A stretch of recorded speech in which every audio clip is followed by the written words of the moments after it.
Bon, j'ai pas pris le micro, ça sera peut-être pas de bonne qualité le son. En gros, bon, je suis pas sur mes réparations habituelles parce qu'il faut que je sorte ça. C'est la pompe du lave-vaisselle, donc on appelle ça la pompe de cyclage. Et en fait, normalement, ici, il y a une résistance dans ce bloc, ce qui fait que quand l'eau elle est récupérée dans le fond du bac, elle remonte ici. La turbine pousse l'eau qui passe au niveau de la résistance, donc l'eau chaude est réchauffée et remontée dans les ailettes. Sauf que nous, on n'a plus d'eau chaude, donc le lave-vaisselle ne lave plus. Et donc, il faut que je démonte ça pour accéder à la résistance. Du coup, en fait, là, je sais pas si on le verra, en fait, au fond, là, on a une résistance. Donc la résistance, elle est dans cet élément-là, et elle ressort ici. Donc là, on a le début de la résistance. Logiquement, je dois avoir, je sais plus, un truc comme 30 ohms ou quelque chose comme ça. Si je me mets en ohms ici, hop, là, on voit pas mon multimètre à l'écran. Voilà. Si je me mets là, donc là, je touche, on a une résistance très basse, parce que c'est en contact. Par contre, si je fais ça, là, on est OL, ça veut dire que le circuit est ouvert, il n'arrive même pas à arriver dessus. Donc je vais démonter ça, mais à mon avis, ma résistance, là, elle est cuite. Bon, je pourrais nettoyer le joint au passage parce qu'il est dégueu. La turbine, elle est propre, pas de souci. Elle n'est pas cassée, il n'y a pas d'éléments étrangers à l'intérieur, donc ça, c'est bon. Ça, je peux le mettre de côté.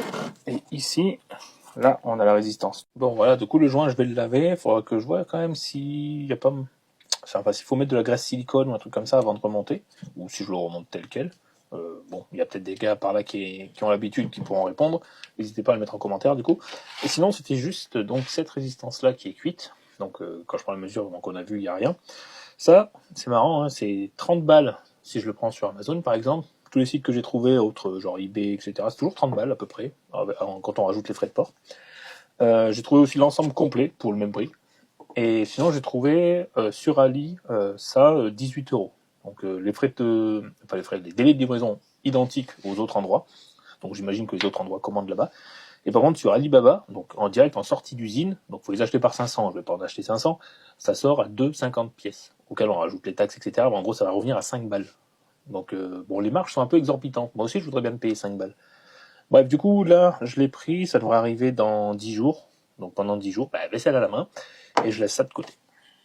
Donc voilà, 300 balles pour un lave-vaisselle ou 18 euros pour réparer le lave-vaisselle, le choix est vite fait. Je dis 300 balles parce que celui qu'on a coûté 300 balles à la base, et il est toujours à peu près au même prix, mais ça peut monter bien plus haut en fonction des modèles que vous prenez. Bon allez, sur ce, à plus.